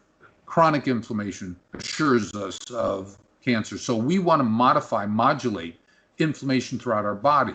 So the Brain Care 2 product, which came out May of last year, has 6 components that drop the inflammatory cytokines in the body, in the brain. So it helps. What exactly is in that product? In the Brain Care 2 is quercetin, because quercetin has some incredible benefits. I started using it when I was working with the NFL in the late 90s. Quercetin increases mitochondrial numbers. It's called mitochondriogenic. Increases mitochondria. Mitochondria are responsible for making ATP, energy that runs every system in our body. So you've increased the number of cells, number of mitochondria in the cell, so you generate more ATP, more energy, clarity of the brain. It also drops the inflammatory cytokines. So you've got increased energy and dropping inflammation. If you don't drop the inflammation, you're going to need higher levels of energy to do the work because the inflammation interrupts a lot of our processes. Right. DHA, which is part of the eicosanoid omega-3s, DHA. It has unique benefit of dropping inflammation and also protecting nerves. It generates 2 products called Survivin and Protectin, and these protect the nerves. The next one is gamma tocopherol, which is vitamin E, which lowers a transducer. Let me rephrase that. The button that turns on the inflammation is called NF-kappa B. So it downregulates that, so it reduces the production. Also, it has N-acetylcysteine, which the studies out of the government military showing that how it protects the brain from inflammation. And then it has ascorbate palmitate, which is a special kind of vitamin C that's attached to palmitic acid and palm oil. And what it does is it helps the brain produce glutathione, which is the key anti-inflammatory product in the brain to help with taking care of free radicals, oxidative stress, reactive oxygen species, and so forth. So that's what's in the Brain Care 2. And we use that product with Clear Mind and Energy at our study in Kentucky. And it was very impressive. And our patients are now starting to report in very impressive since May of last year. Very impressive improvement in their traumatic brain injury. We had a guy recently who it took him, it took him 4 years of going through the traditional medicine on antidepressants, everything with other doctors. He came to us, and within a year, he was 80% better. And then he has a subsequent automobile accident, and he goes back to square one. I just had him double the Brain Care 2, and within a month, back to normal. He was more paranoid that he would be stuck again in that position. But all the guys that have been are on our products or on a protocol to protect the brain and to help it recover, when they have subsequent injuries, they recover a lot faster. Yeah. A lot faster. One of our this week, one of our military had a subsequent injury, and he went backwards 2 weeks back to where he was before the injury. So, what's the matter with your arm? You're going like this. Or are you getting ready to go fishing? Like me. Where can people buy this product or find more information about it? They can go to, for right now, because we're building a Shopify, because the demand for the product has exceeded our ability in my office to supply it. Right. But they can go to dhpusa.com. And you can read about the products we developed to help the military there. And if you click on one of the products, it'll either take you to Amazon or it'll take you to one of our other sites, my primary site, TBI Med Legal. Until this new Shopify site is completed, then everything will be moved to the Shopify. Yeah. And, in advance, I thank everybody. They also were sending out information about smileamazon.com that a lot of people don't know about. Oh, yeah, sure. Yeah, you know about it, but a lot of people I'm finding don't know about it. I just learned about it. Yeah, they can sign up for Warrior. They can go to Smile Amazon and then designate Warrior Angels as their go-to charity. So every time you buy a product, a percentage 5%. Yeah, and it doesn't cost you any more to do that. You're not charged 5% more. That's right. And that's the beauty of it. You buy. Yeah. It's painless donation. Right. Painless donation. And anybody who wants to donate directly to Warrior Angel Foundation, a 501(c), in perfect standings with the federal government after 6 years or 5 years, they can go to waftbi.org. Okay? So I'll send you that stuff. And you can directly donate, Yeah. Well, I've been a monthly donator for a while. I'm going to keep being a monthly donator. I appreciate it. I'm going to have to switch to yours. I'm a daily, so I'm going to have to switch to a monthly. But you know what? You're one of the greatest selfless guy, Dr. Gordon. I mean, you're very generous with and compassionate person helping other people, and a high percentage of all your product sales go to helping soldiers as well. So you're not just trying to make a buck. And not that there's anything wrong with making a buck, but that's not your primary motivation with these products. So that's why I've got 3 daughters that's why I have 3 daughters, 2 are docs, so they can help me. Yeah. Yeah. Well, you have a smart family. You've got 3 really smart daughters, 2 of them involved with you. And that's incredible. So, hey, listen, this has been awesome. I appreciate all the time. Always amazing resource. I'm going to stop recording in a second just to make sure we don't lose this episode, because that's always my fear with any of this stuff. But what I'm going to do is I'm going to upload this onto YouTube right after I get off right after we get off this, and then you're on Instagram. I'm on Instagram too. You may not know that because I just started following you. I don't know how often you use it, but what I do is I make these 2 to 3 minute clips and then I post those on Instagram, because a lot of people are not going to commit to a 2-hour presentation. That's just the reality of our world right now. But what I can do is I can take 2-3 minute clips and then every day keep adding them to my page. And I've been doing this with other people that have been on the show, and it's really effective. Nice. Yeah. So nice. Very nice. So you're going to end it, but I'm going to stay here. Yeah. We're going to go ahead and end it, and I'll talk to you